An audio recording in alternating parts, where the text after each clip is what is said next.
Hey friends, how's it going? Today I'm going to take you through a chilling psychological horror story based on the true events of the infamous killer Lizzie Borden. It's full of dark secrets, possession, and terrifying twists. So let's dive straight into the story.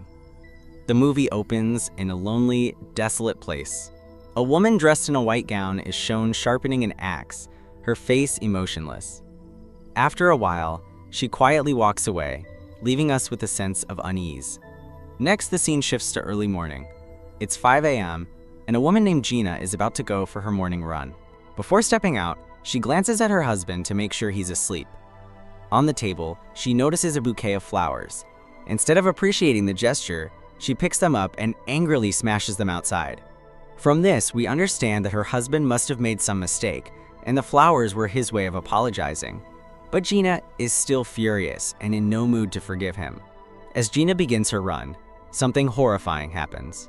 The same mysterious woman in the white gown suddenly appears in front of her, holding that sharp axe. Before Gina can react, the woman brutally murders her. The story then introduces us to Tara, a teenage girl who's passionate about hockey. Later, while she's on the bus with her friend Susie, we learn that Tara had been injured during the match when another girl, Karen, attacked her. Despite this, Tara seems strong and determined. We also find out that she has a boyfriend, and she's been accepted into Stanford University for graduation, a big deal since the university is far away from her small hometown. Soon after, Tara has a terrifying nightmare. She sees her newborn brother, Jack, crying in his crib. Then, in a horrifying twist, it's her holding an axe, striking him. The vision is so shocking that she jolts awake on the bus. Thankfully, it was just a nightmare. Later, when Tara reaches home, she finds baby Jack crying, exactly like in her dream. Worried, she quickly picks him up, holds him close, and whispers that she'll never hurt him. That no matter what, she'll always protect him. Apart from Jack, Tara also has a younger brother, Caleb, who's 9 years old. The movie now shifts to Gina's house, where the investigation into her disappearance has begun. Police quickly discover that Gina and her husband had been fighting. When questioned, he admits the shocking truth. He had been sending sexually provocative messages to their babysitter, Tara Halden. Tara never responded, but the confession is enough for the police to want to question her. Meanwhile, at home, Tara asks her mom for permission to go babysitting with her friend Susie. Her mom firmly refuses, especially telling her not to babysit at Gina's house anymore. Tara explains she had already stopped working there long ago. During this conversation, her mom casually mentions that Gina once spent $1,000 on a baby stroller. Her father, Ben, laughs, joking that they never needed such things because they kept Tara locked inside a closet for 6 years. Shocked, Tara snaps, "Oh, just like you did with Aunt Diane." It becomes clear that Aunt Diane was never liked or accepted by the family. When her mom mentions visiting Diane over the weekend, both Caleb and her father immediately refuse. Frustrated, Tara storms off. Later, we see Tara working on her true passion, fashion design, while babysitting is just a side gig. She's on a video call with Susie when her boyfriend suddenly shows up at the door. Her dad tells her he's there, so she quickly ends the call and goes to check on him. As she stands in the doorway, her dad brings up her future, asking if she really plans to go to Stanford. He warns that being away will test whether her relationship is true love, and even suggests talking to Karen's parents, since Karen once hurt Tara during hockey. Tara firmly refuses. That evening, Tara and her boyfriend are making out outside when she notices a shadowy figure near her bedroom window. Alarmed, she runs inside, convinced someone is there, but the room is empty. Meanwhile, back in the living room, her parents are casually chatting when Tara, frustrated, bursts out angrily, telling them not to enter her room again. She storms back to her bedroom, slamming the door behind her. Her mom, Emily, comes in to talk. Tara, visibly upset, explains that someone has been sneaking into her room, touching her things, and even making some disappear. Emily insists no one from the family has been in her room, but Tara angrily insists she's not imagining things. Emily then brings up Tara's nightmares. She explains the same thing happened to Aunt Diane, happy on the outside, but tormented by something dark. Emily calls it a family curse.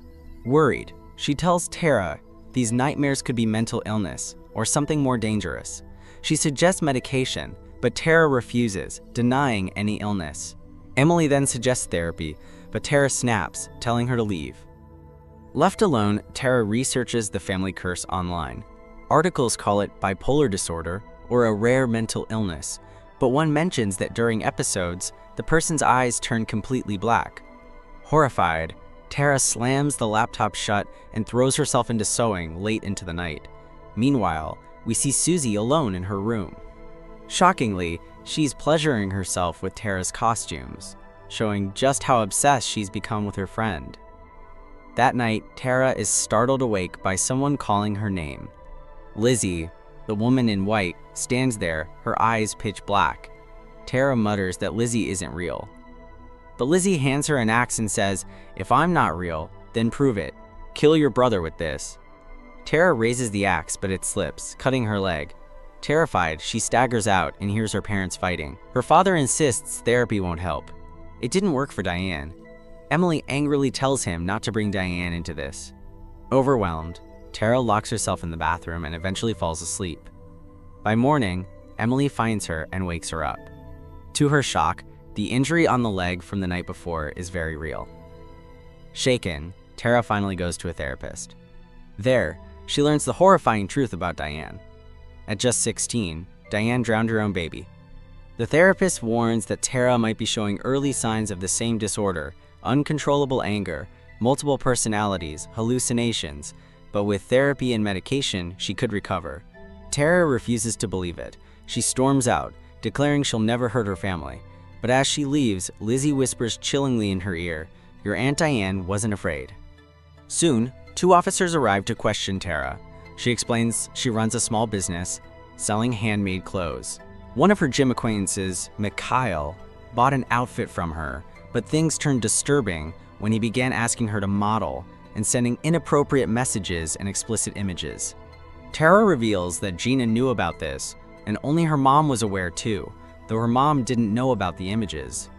That's why she had forbidden Tara from babysitting at Gina's house. Meanwhile, in a chilling cutaway, Mikhail uses the very dress he bought from Tara for his own twisted pleasure. Elsewhere, Karen is seen walking home with a friend.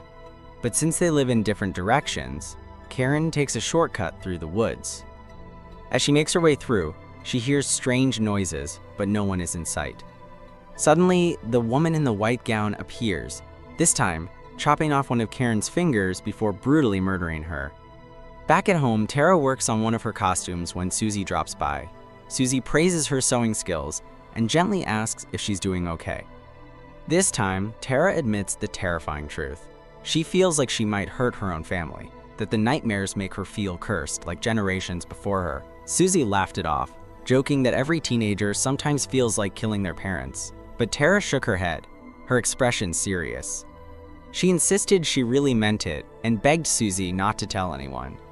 Tara confesses she had a dream where she killed her baby brother Jack, and she's been terrified ever since. Susie tries to lighten the mood, but in the other room, Emily listens through the baby monitor, her face filled with worry.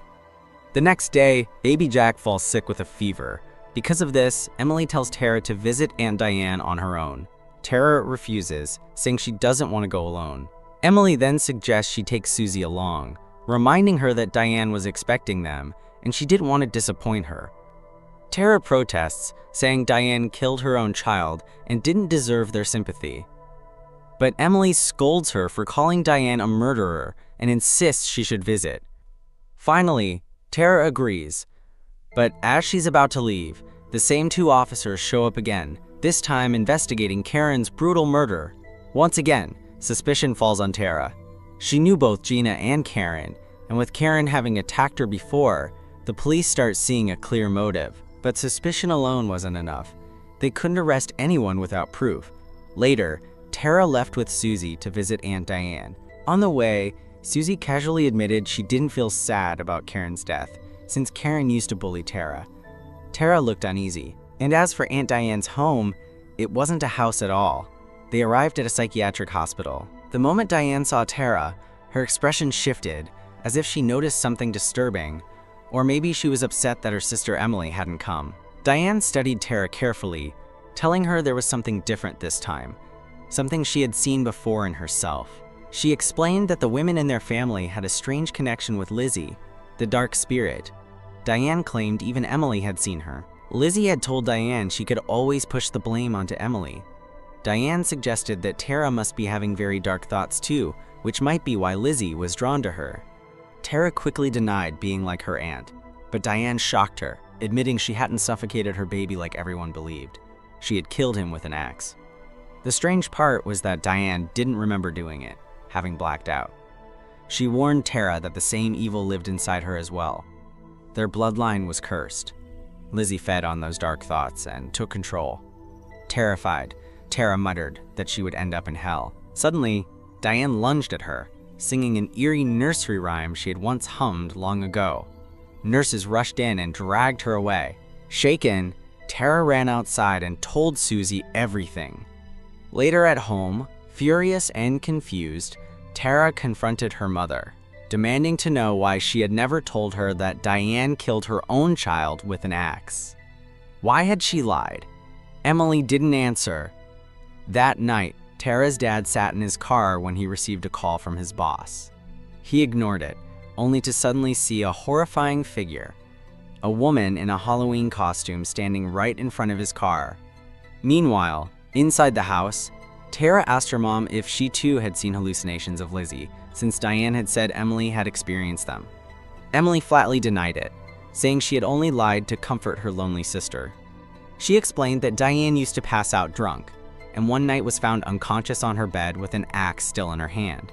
Next to her lay blood-soaked sheets and her dead baby.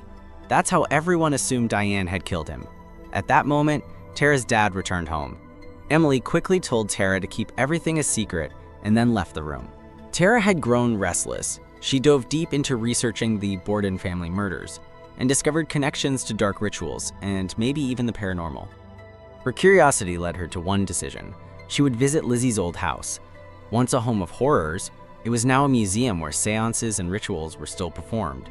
When Tara told Susie, she refused, not wanting Tara to get hurt. Tara hung up while Susie sat staring at their happy photos, hurting silently, consumed by guilt over her love for Tara. The next morning, Mikhail was alone in his bedroom when someone knocked at the door.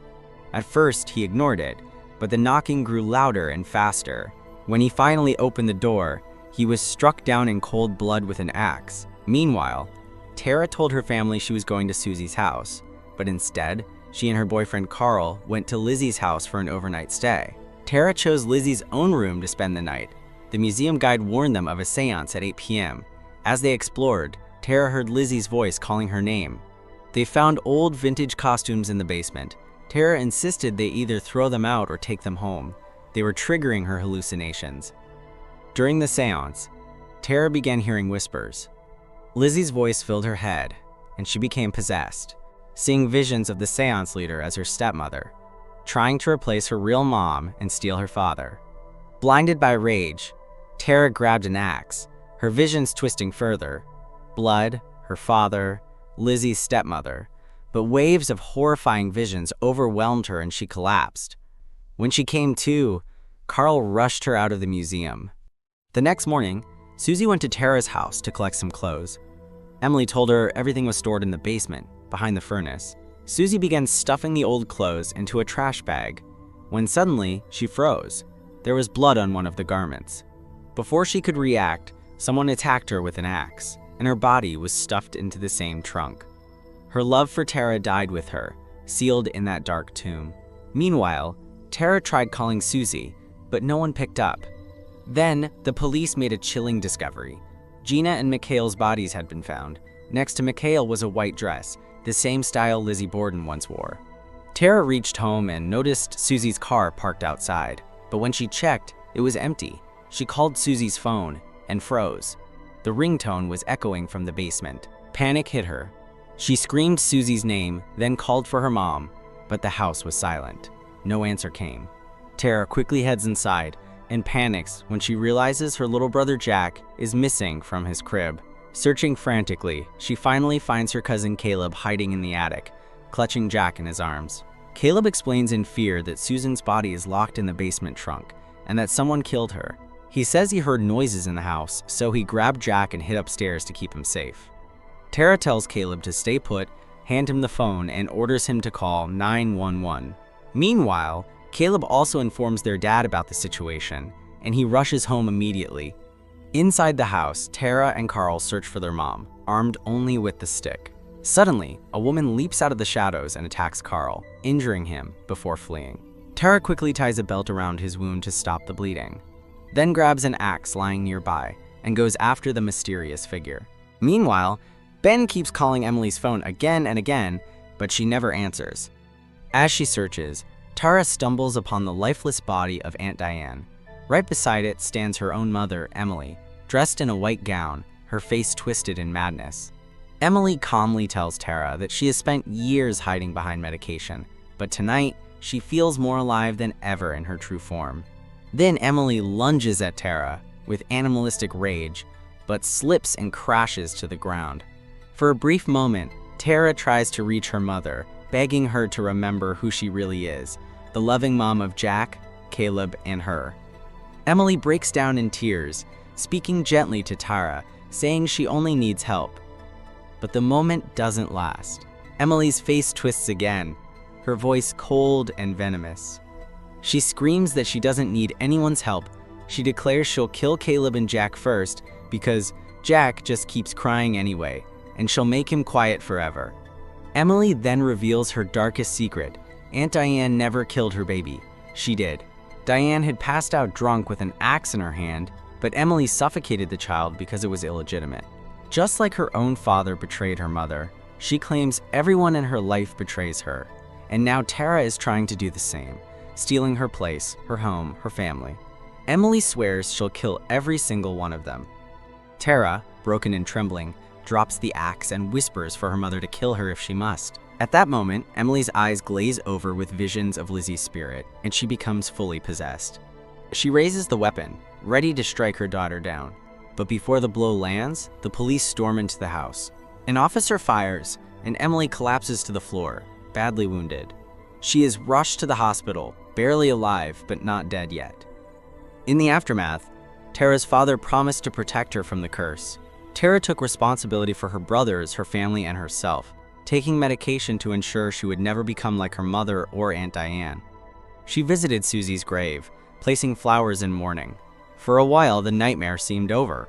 But then, one morning, Caleb asks his father for the car keys, and his dad hands them over. Laughing, Caleb starts playing around, enjoying himself, until he suddenly freezes. Someone is there, sitting silently behind him. The camera pans, and it's not just anyone, it's Lizzie's spirit, watching him, and with that chilling sight, the movie ends. Now, I know some of you might be wondering what really happened, and who Lizzie actually was. So here's the truth. Lizzie Borden in this story is based on a real ancestor of the family, a girl who shockingly killed her father and stepmother in a case that was never solved. The film builds on that crime, suggesting Tara's family is haunted by the same curse, blending possession with mental illness to make it even darker. In the movie, Lizzie's spirit seems to return and possess Emily from the very start, driving her to commit the murders. But it's never clear if the deaths are supernatural, or simply the result of a fractured mind. And if you're wondering why Emily killed her sister Diane's child, it's hinted that their father had an affair with Diane, making the child his. Feeling betrayed, Emily lashed out to end what she saw as a twisted family scandal, and even feared Tara might suffer the same fate, or secretly fall into an affair with her own father. Diane eventually escaped from a psychiatric hospital to intervene, but Emily killed her. Mikhail was brutally slaughtered for his obsessive behavior toward Tara, including sending her explicit pictures. Gina's death might suggest she turned a blind eye to her husband's actions. Sadly, Susie was silenced after discovering the blood-stained clothes, and Karen met her end for secretly bullying Tara. That's The Inhabitant. If you liked this recap, hit like and subscribe, and I'll see you in the next one.